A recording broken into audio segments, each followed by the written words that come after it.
Pagar bambu sepanjang 700 meter dengan ketinggian 2 hingga 2,5 meter terpasang di sisi kiri dan kanan jalan Kampung Baskom, Desa Limus Nunggal, Cileungsi.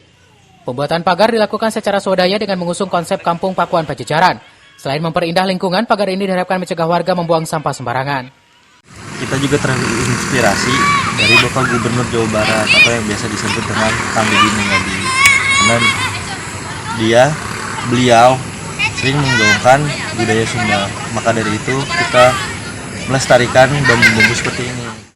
Semangat kemerdekaan juga terlihat dari pembuatan gapura dan ornamen berbahan bambu serta kayu seperti kujang, burung garuda, macan, bendera merah putih, dan lampu hias.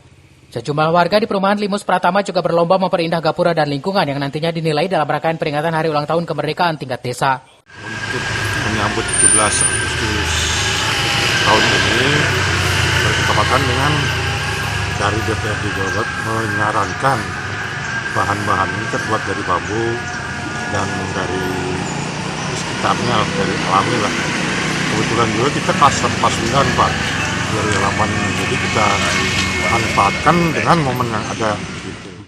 Warga berharap semangat gotong royong ini dapat memperkuat nasionalisme, menjaga kebersihan lingkungan dan menghargai jasa para pahlawan. Dari Cileungsi, Kabupaten Bogor, Edi Junaidi melaporkan.